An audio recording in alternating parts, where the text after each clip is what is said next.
Persona 3, the revolutionary game that would go on to change the trajectory of the franchise forever, introducing ideas and setting precedents that would end up becoming series staples. I love this game, with Persona 3 Reload being my second favorite video game ever, and even then it's more of a 1A, 1B type of situation with Persona 5 Royal. I say Reload specifically because I don't particularly enjoy the gameplay of FS, but that's a whole can of worms that I refuse to open. Despite my problems with FS, however, I came out of that game loving the cast of amazing characters and incredible story that hits home so hard it still makes me a bit uncomfortable at times. It's very easy to see why this game was originally so successful, and about a year after its release, that success spawned a manga serialization.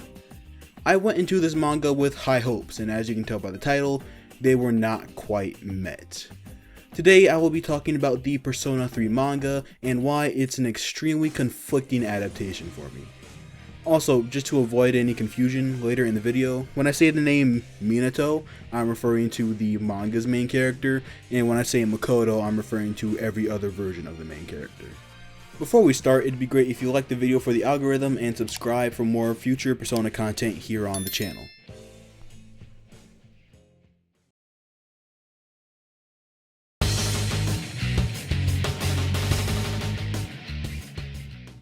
Ooh boy, do I have a lot to say here. Strap in, grab your popcorn, and prepare to witness a man go mentally insane talking about video game characters in paper form. In order to explain why this manga bothers me so much, I need to explain a little thing called story structure. Persona games tend to take a linear story structure. There are things that every player can do to make their playthroughs different on an everyday basis, but on a grand scale, these games follow a scripted schedule. Events in the game happen in a specific order, and since those events are written to occur in a specific order, they make the most sense and flow the best when experienced in that specific order. Now, I understand that some liberties have to be taken when adapting a game like Persona into a manga in order to provide a more digestible experience. Social links are completely absent, and that's fine. No adaptation can integrate them correctly because they take up too much time.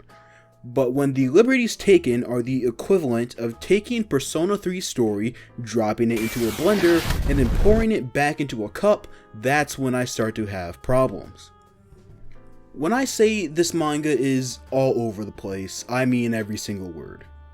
We start the manga in November, the final full moon boss, 70%, probably closer to 80% of the way through the story. Funnily enough, this is something similar to what Persona 5 would go on to do 9 years later. Not that it matters, I just find it funny.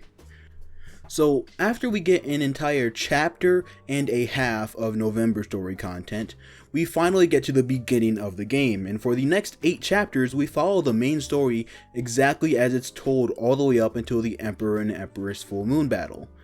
And then at the end of chapter 10, you get hit with a 5 months later flashbang of Ryoji's face. This manga has a terrible habit of showing you the aftermath of one of the game's events, and then going back to show you the context behind what happened.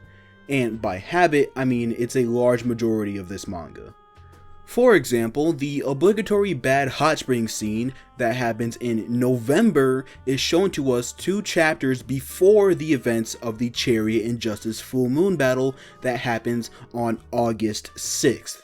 And jumps like this happen throughout a lot of the manga. What this does is take a very well constructed story, arguably the best story in the series, and attempts to turn it into character focused mini arcs that repeatedly throw you back and forth through the story. This makes it really difficult to get engaged in the manga, because I know I'm going to be shifted forward or backward multiple months worth of time at any point. Story-wise, this is just not a great reading experience past the first 10 chapters until the last 15 or so. This manga also makes some changes here and there to the story, and while I won't go over every single one, I will go over a couple that stood out to me, one of which to be painfully obvious. The first one of these has to do with the circumstances behind the death of Ken's mom. Originally, Ken's mom died as a result of Shinjiro losing control of his persona while chasing his shadow, and that was it, a completely random set of unfortunate circumstances. And for some reason, this manga makes Ken's mom a persona user that couldn't control her abilities. I'm not going to act like this is story breaking or anything, but it's just a very odd choice to make regarding this storyline. The second thing I want to talk about is the ending. I think no matter what version of the game you're playing, Persona 3 has one of the most beautiful and emotional endings of any game. It wraps up the game and its themes perfectly. Minato's act of sealing Nyx and being able to protect his loved ones gave his life meaning. He doesn't fear his death and is able to willingly sacrifice himself because he's found his answer. After the final fight, things occur as they do in the game.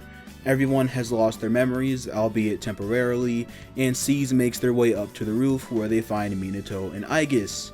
And the last thing Minato sees before he closes his eyes is the group of people he gave his life to protect.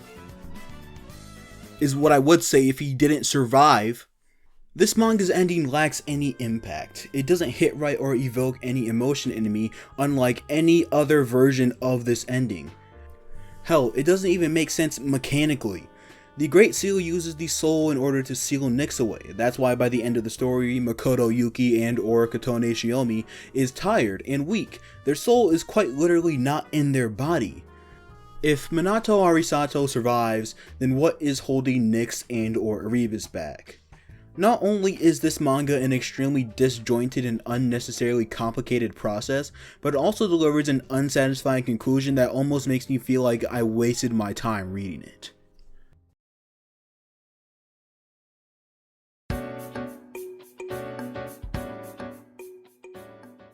So, I just spent the last however long ripping into this manga's story, and while it was not a good reading experience, I could say with my chest that it was not a boring experience, which is much worse in my opinion. And the main factor contributing to that is the fact that this manga is beautiful. The art style perfectly captures the feel of the original game and even evolves it. I can proudly slap a big ol' visually interesting sticker on this manga. All of the character designs look great as well, being extremely accurate to the portraits in-game. The paneling is great, pages never feel too cluttered or too empty, and everything is easy to follow. The part of the manga where the art excels the most in my opinion are the segments that take place in the Dark Hour. The eerie feel of the Dark Hour is replicated perfectly here due to something as simple as turning the edges of the pages and spaces between panels black. This mixed with the overall darker color palette of the Dark Hour creates some great vibes that are nice to read. Fights in this manga are also goddamn amazing. While the choreography isn't necessarily anything special, every attack feels like it has weight, and the effects used for summoning and attacks add so much spectacle and depth to the pages. The best fight in this manga in my opinion is the final fight against Nyx. It is the visual peak of the manga and gets a scale that matches its stakes. Seeing Messiah and Nyx battle all across Tatsumi Port Island was the most hype I got reading, and is something I can easily see myself going back to reread every now and then. It's honestly really reminiscent of the final fight from the P3 movies, which I think is the best fight in any Persona anime adaptation. Overall, I think the art does a lot of heavy lifting when it comes to keeping me interested in this manga, which isn't necessarily a bad thing considering this is a visual medium. Artistically, this manga does everything extremely well, and I have zero complaints. It even manages to turn a turn-based combat system into interesting action pieces flawlessly.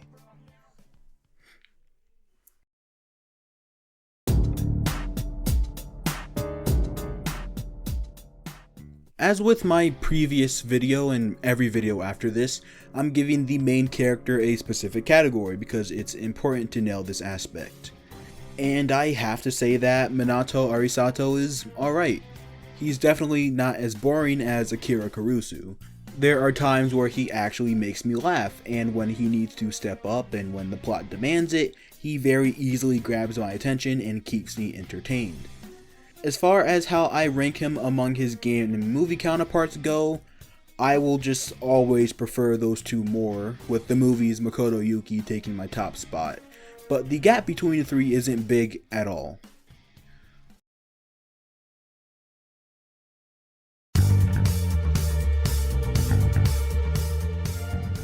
I am very conflicted when it comes to this manga. On one hand, this manga is incredibly beautiful and an amazing visual experience. It's extremely attention grabbing and entertaining as well. But on the other hand, it takes some liberties with the story structure that I really can't get behind. While the character arcs are all still intact, they're told in such a way that just makes them inferior to both the games and the movies in my opinion.